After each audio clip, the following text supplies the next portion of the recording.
Hello students, today we are going to start our new topic division algorithm for polynomials। जो आपने ninth में से previous class में remainder theorem पढ़ी थी उसको भी निकालने के लिए आपने डिवीजन जो आपका लॉन्ग डिवीजन है वो किया था, और जो रिमाइंडर थ्योरम थी वो भी वो लॉन्ग डिवीजन का एक रिजल्ट था। ठीक है, तो इसमें हम आपको लॉन्ग डिवीजन भी सिखाएंगे, रिमाइंडर थ्योरम भी बता देंगे, और आपका जो जनरल डिवीजन एल्गोरिथम होता है वो भी बता देंगे, है ना। तो आपका 9th का भी कवर हो जाएगा और आपका 10th का भी पोर्शन जो है कवर हो जाएगा। ठीक है, तो इस डिवीजन एल्गोरिथम को समझने के लिए इसकी एक डेफिनेशन पहले बुकिश जो किताब वाली डेफिनेशन होती है वो समझ लेते हैं, फिर अपना एग्जाम्पल से चीज़ें जो है बहुत अच्छी दिमाग में समझ में आती हैं, क्योंकि आपको जब वर्किंग करते हैं तब अच्छी कोई चीज़ अच्छी समझ में आती है ना। तो पहले तो सिंपल डेफिनेशन जो होता है वो देख लेते हैं। इसमें लिखा हुआ है if P X and G X are any two polynomials, दो पॉलिनोमियल्स हैं P X and G X, ऐसे पॉलिनोमियल है जब G X not equal to zero, है ना। अगर G X not equal to zero होना चाहिए, मतलब जी एक्स तो कुछ ना कुछ होना ही चाहिए, वो भी बता देंगे क्यों होना चाहिए। Then we can find polynomials qx and rx such that कि अगर ये दो पॉलिनोमियल हैं इस तरह के कि gx आपका जीरो के बराबर नहीं है, तो हम अपनी तरफ से दो पॉलिनोमियल निकाल सकते हैं gx qx and rx। qx and rx दो पॉलिनोमियल अपनी तरफ से बना सकते हैं जो इस एल्गोरिथम को सेटिस्फाई करेंगे, ये आप ध्यान रखिएगा। ठीक है, वेयर जहां आर एक्स या तो जीरो होगा, ये वाला पार्ट जो है या तो जीरो होगा, या फिर इसकी जो डिग्री अगर आएगी तो वो जी एक्स वाली डिग्री से कम ही आएगी, अदरवाइज ये लॉ एप्लीकेबल नहीं होगा, होता ही नहीं है ना। अब ये चीज आपका समझने के लिए ये पॉलिनोमियल के रेस्पेक्ट में है, लेकिन अगर इसको समझना है प्रॉपर तो आप सिंपल डिवीजन से इसको समझ सकते हैं। सिंपल डिवीजन का मतलब पॉलिनोमियल की बात तो बाद में करेंगे हम, पहले सिंपल आप 10 को 3 से डिवाइड करिए। ठीक है, तो 3 9 1।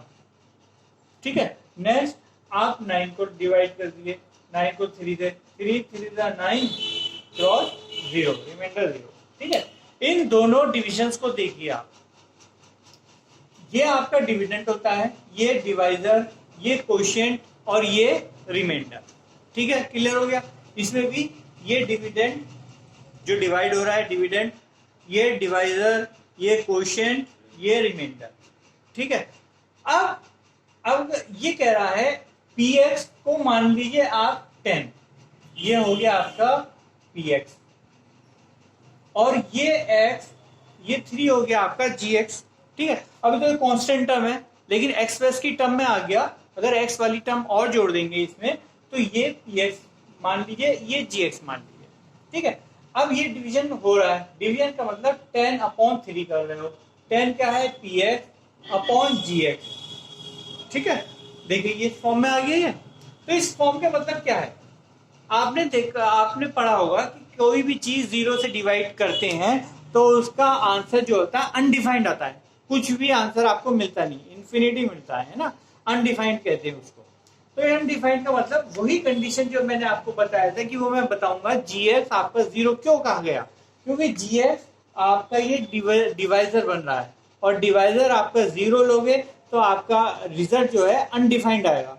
तो वो कंडीशन एलिमिनेट करने के लिए इसने जीएक्स जो है नॉट इक्वल टू जीरो कहा। तो इसलिए जो नीचे नंबर है वो कुछ ना कुछ होना चाहिए जीरो से अलावा। ठीक है, अगर ये दो नंबर हैं आपके पास तो आप जो है नए अपना, जैसे ये आपका जीएक्स हो गया और ये आरएक्स हो गया, दो नंबर निकाल सकते हो। इन दोनों को डिवाइड करके हमने दो पॉलिनोमियल निकाल दिए।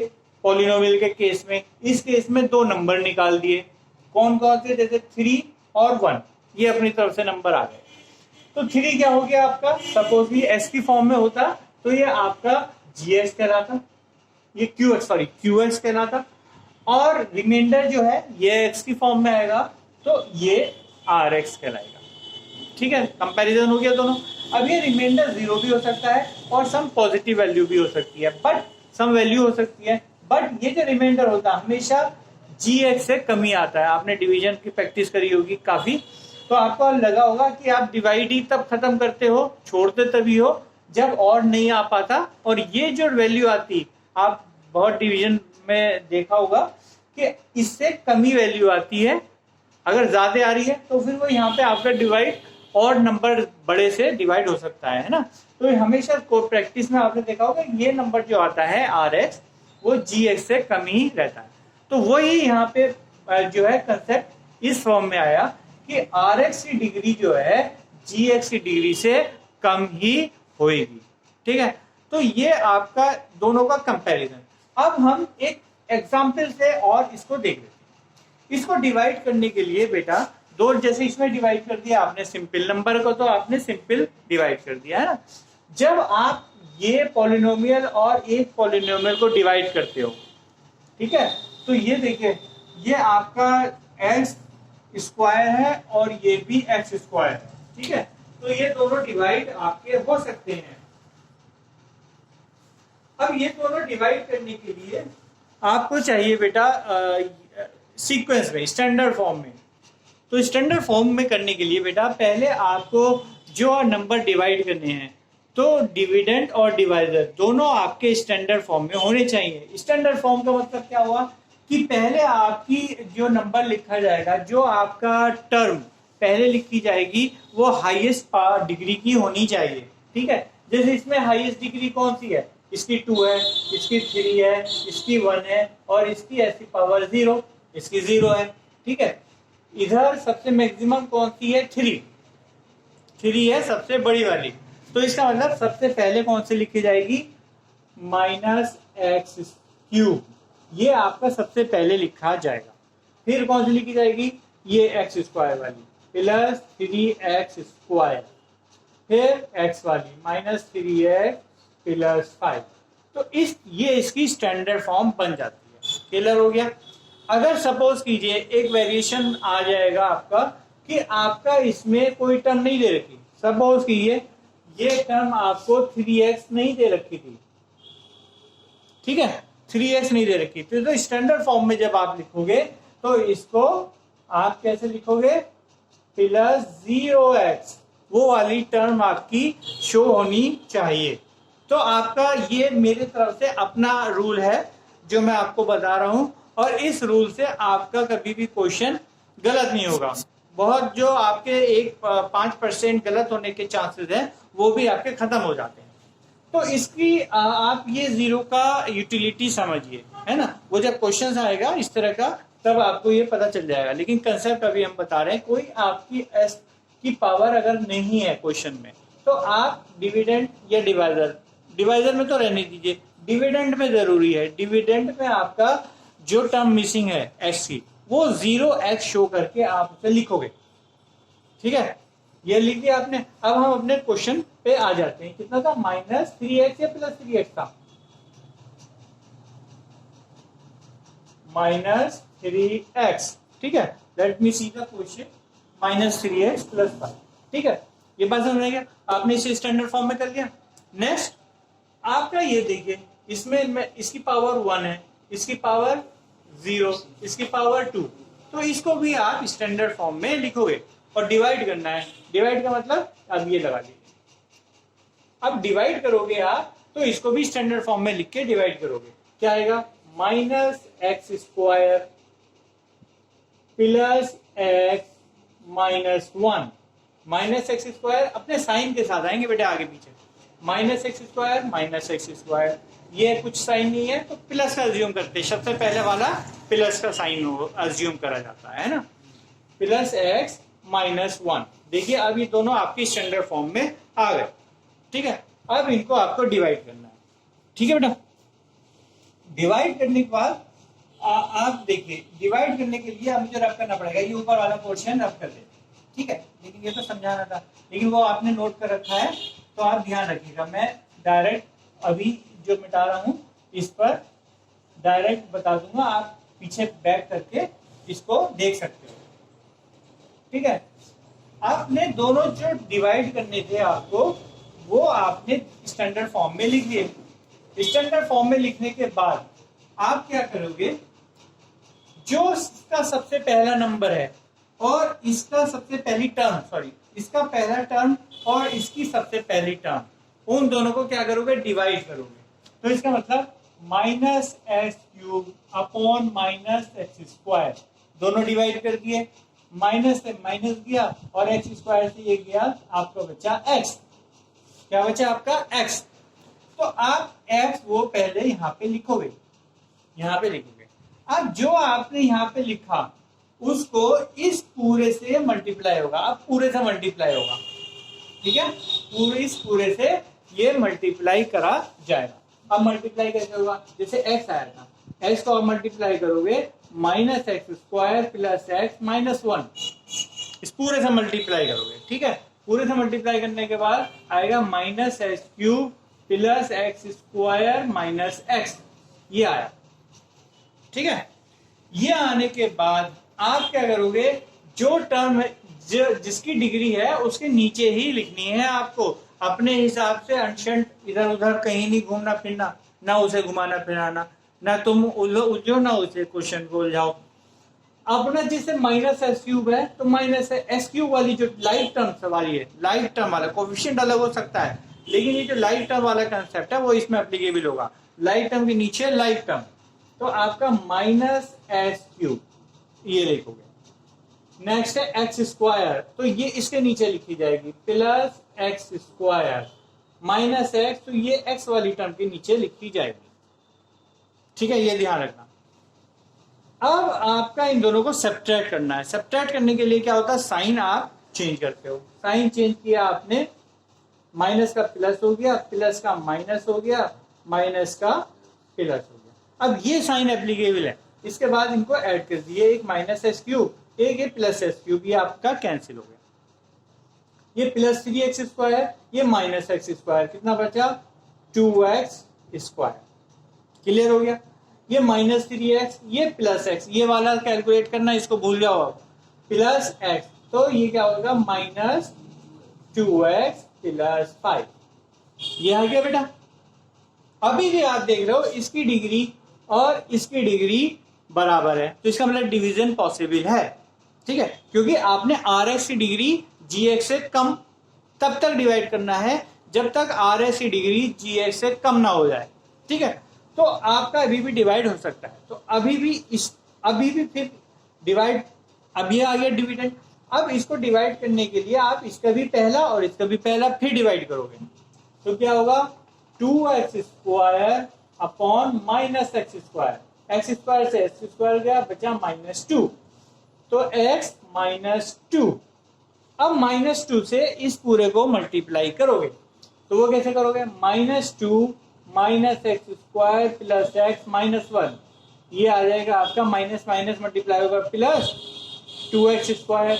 अब ये माइनस 2x से मल्टीप्लाई होगा, minus 2x minus 2 minus 1 plus 2, क्योंकि माइनस माइनस कैंसिल होके प्लस आ गया, 2 1 जा 2, ठीक है। अब फिर वही लाइक टर्म के नीचे 2x square minus 2x plus 2, ये देखिए। अब साइन चेंज कर दीजिए, माइनस प्लस माइनस, ये कैंसिल हो गया, ये माइनस 2x प्लस 2x, ये कैंसिल हो गया, ये प्लस 5 और ये 2 माइनस का 2, तो ये आपका प्लस का 3 आ गया, ठीक है। अब जो डिग्री बची, देखिए ये GX से कम बची, इसका मतलब यहाँ पे आपका डिवीजन खत्म हो जाता है, ठीक है। अब हम अपने मेन पॉइंट पे आते हैं। अब हमें देखना है कि डिविडेंड वाला जो है हमारा, अगर ये आपका क्या था PX,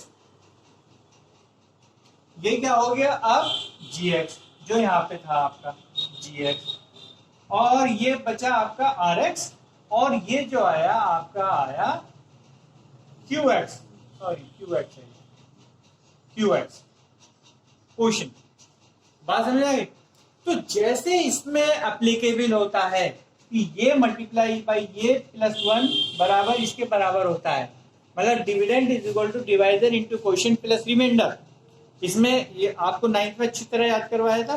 तो तो वही यहाँ पे भी है, कुछ नया नहीं समझिए आप, बस पॉलिनोमियल की फॉर्म में है कि ये वाला पॉलिनोमियल बराबर होगा इसकी और इसकी मल्टीप्लिकेशन के प्लस बेस रिमाइंडर। तो अब हम इस डिवीजन से हम अपना दोबारा से इसको डिवीजन को किस फॉर्म में लिख सकते हैं, जो आपने अभी फॉर्मूला पढ़ा वही देखिए आ जाएगा। X cube plus 3x square minus 3x plus 5 is equal to minus x square plus x minus 1 x minus 2 plus 3। ठीक है, तो देखिए ये आपका हो गया dx, ये हो गया आपका gx, ये हो गया आपका qx और प्लस ये हो गया rx। बिल्कुल वही है, dividend is equal to divisor into coefficient plus remainder. ठीक है, ये बात समझ आ गई। अब रिमाइंडर थ्योरम देख लीजिए जो 9th वाला है, 9th वाले ये डिवीजन वाला 9th में भी है, तो ये 9th में वाला में भी एप्लीकेबल हो जाएगा। अब ये देखिए रिमाइंडर थ्योरम क्या कहती है। रिमाइंडर थ्योरम क्या कहती है कि अगर आपका जो है कोई फैक्टर है ना, जैसे आपका कोई नंबर है एक्स स्क्वायर प्लस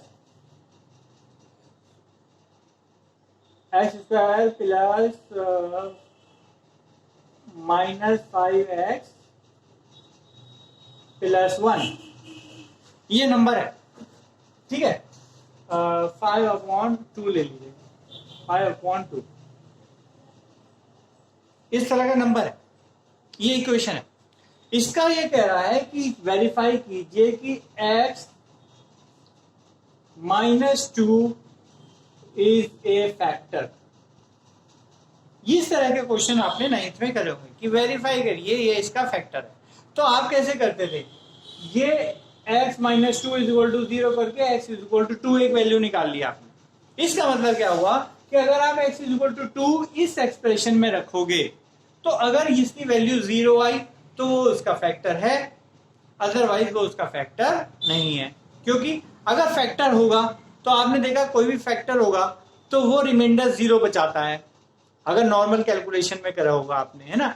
पॉलिनोमियल में भी वही है कि अगर आपने इस पॉलिनोमियल को 0 के बराबर कर दिया, जो एस की वैल्यू निकल के आई लीनियर पॉलिनोमियल में, वो अगर आप इसमें रख दोगे तो ये अगर 0 हो गया तो ये वाला ये चीज इसका फैक्टर है, अदरवाइज ये इसकी फैक्टर नहीं है। तो ये है, हम इसको देखते हैं। अब देख लेते हैं एग्जाम्पल से। एक्स स्क्वायर मतलब 2 2 जा 4 माइनस 5/2 इंटू 2 प्लस 1, तो 2 2 से 2 गया, 4 और 5, 4 प्लस 1 5 माइनस 5 बराबर 0। इसका मतलब x माइनस 2 इसका फैक्टर है। ठीक है, तो अब इस तरह से अगर रिमाइंडर ये 0 ना आता तो हम लिख देते ये इसका फैक्टर नहीं है। ये आपने 9th में एक्सरसाइज करा, ये रिमाइंडर थ्योरम कहलाती है। बस है ये वहीं से आई है आपका, इसी से आपका कि p x is equal to g x into q x plus r x. ठीक है, तो जनरल तौर पे हम वही लिख सकते हैं, बस ये पॉलिनोमियल की फॉर्म में आ गई, लेकिन रिलेशन वही है कि dividend is equal to divisor into coefficient plus remainder. अब हम बेटा इसको वेरीफाई करते हैं कि डिवीजन एल्गोरिथम आपका वेरीफाई है कि नहीं है। उसके लिए हमें क्या चाहिए कि जो हमारा ये हमने अपनी तरफ से QX और RX निकाले, तो ये रिलेशन सेटिस्फाई होना चाहिए। ये रिलेशन सेटिस्फाई का मतलब इसको अगर सॉल्व करेंगे तो ये इसके बराबर होना चाहिए। तो इसके बराबर करने के लिए पहले इनको सॉल्व कर लेते हैं। इनको सॉल्व मल्टीप्लाई करेंगे और इसमें +3 आप कर देंगे, तो इसको मल्टीप्लाई करेंगे, +3 आप कर दोगे। इसको मल्टीप्लाई करने के लिए आप डिस्ट्रीब्यूटिव मेथड लगाओगे कि पहले -x² लोगे, इसको पूरे से मल्टीप्लाई करोगे, फिर +x लोगे, इस पूरे से मल्टीप्लाई करोगे, फिर -x लोगे, -1 लोगे और पूरे से मल्टीप्लाई करोगे। वही आपने यहाँ करा, -x लिया, -x² x -2 से मल्टीप्लाई करा, +x लिया, x -2 से मल्टीप्लाई किया, -1 लिया, x -2 से मल्टीप्लाई करा, +3। ठीक है, अब इसका ब्रैकेट खोल दीजिए अंदर, -x स्क्वायर और x से मल्टीप्लाई माइनस एक्स क्यूब, और minus x square minus 2x plus 2x square, x into x x square, x into minus 2 minus 2x, और minus 1 into x minus x, minus 1 into minus 2 plus 2 और plus 3। इन जब को solve करा, देखिए ये वही वाली टर्म आ गई जो आपकी डिविडेंड था। इसका मतलब क्या हुआ, ये आपका डिवीजन एल्गोरिथम वेरीफाइड हो गया। ठीक है बेटा, तो एक्सरसाइज के लिए आपका नेक्स्ट वीडियो बना देंगे। आई होप ये समझ में आ गया होगा। Till then thank you and have a nice day.